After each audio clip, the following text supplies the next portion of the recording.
Say it one more time. God is free of all needs, or He is in need? So that's a good question. God doesn't need His creatures to give Him glory.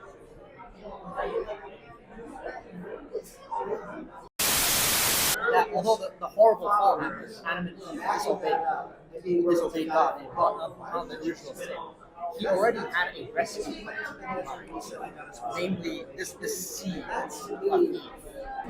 God already had a plan in motion. He didn't it's not like God saw Adam and Eve sin, and then after they sinned, God came up with this plan.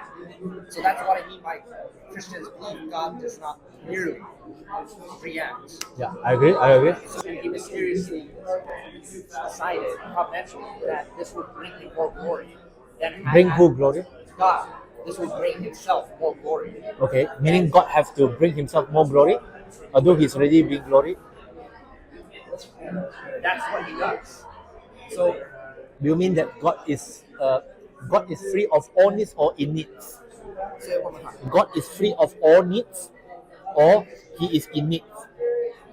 So that's a good question. God doesn't need His creatures to give Him glory. But out of that, so I think you bring in the Trinity as well.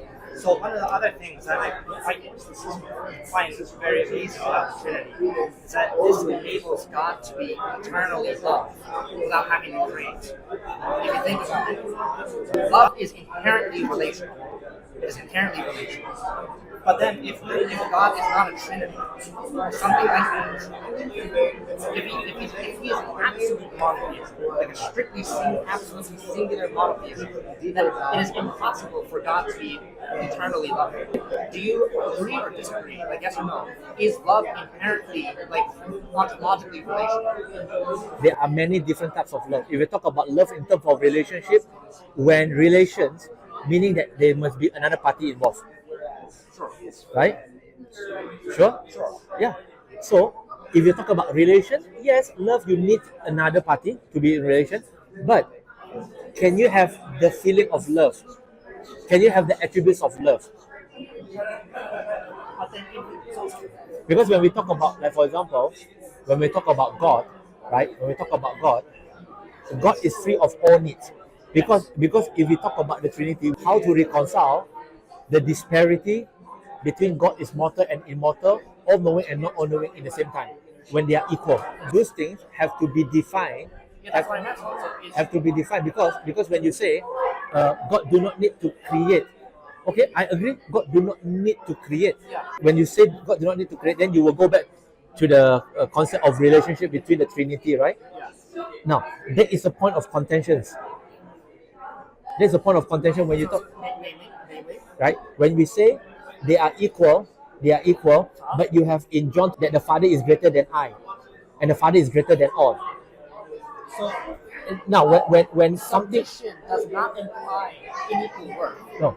So Okay, Thomas, correct me if I'm wrong. Sure. The Christian's doctrine believes that the Trinity, the Holy Ghost, the Father, and the Son, they are equal. And as someone who are in PhD mathematics, in math, you must understand the word equal. True? Even in math, there are multiple notions of equality. No, when we talk about equal. So hold on.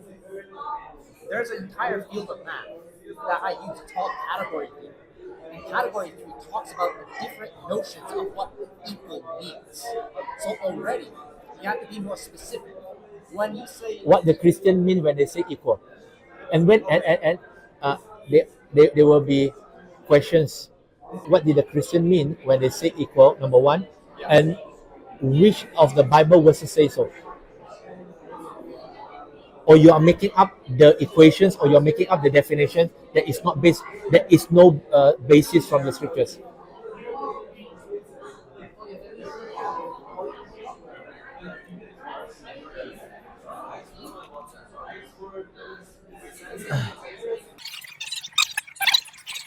Like